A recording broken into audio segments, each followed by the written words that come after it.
اگر نماز کی ایک رکعت میں ہم نے کوئی سورت پڑھ لی اور اس سے اگلی رکعت میں اگر ہم نے اس سے پچھلی والی کوئی سورت پڑھ لی تو کیا نماز ہوگی یا نہیں ہوگی؟ ایسی صورت میں ہم نے کیا کرنا ہے؟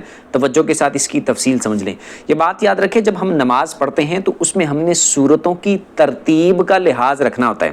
مثال کے طور پر پہلی رکعت میں اگر ہم نے کوئی سورت پڑھ لی ہے تو اس سے اگلے والی جو رکعت ہوگی اس میں ہم نے اس سے پچھلے والی سورت نہیں پڑھنی بلکہ اگلی والی سورت پڑھنی ہے جو اس کے بعد آتی ہو۔ ترتیب کا لحاظ رکھنا ہے۔ اگر کوئی بندہ جان بوجھ کے ایسا کرتا ہے تو بہت غلط بات ہے، یعنی گناہگار ہوگا۔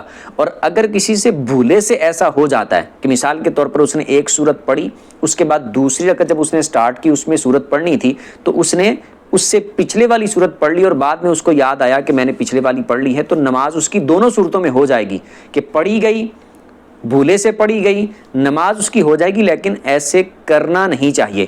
بالفرض اگر کسی بندے نے سورہ ناس پہلی رکعت میں ہی پڑھ لی تو وہ دوسری میں بھی پھر سورہ ناس ہی پڑھ لے، یعنی بھولے سے سورہ ناس ہی سٹارٹ کر دی تو وہی پڑھ لے پھر دوسری میں بھی۔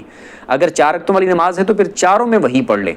باقی اس کو ترتیب کا لحاظ رکھنا چاہیے، پہلی میں یہ پڑھوں گا، دوسری میں یہ، تیسری میں یہ، چوتھی میں یہ، اس طرح پہلے ہی ترتیب وہ ذہن میں بٹھا لے، اس کے مطابق پڑھے، الٹا نہ پڑھے۔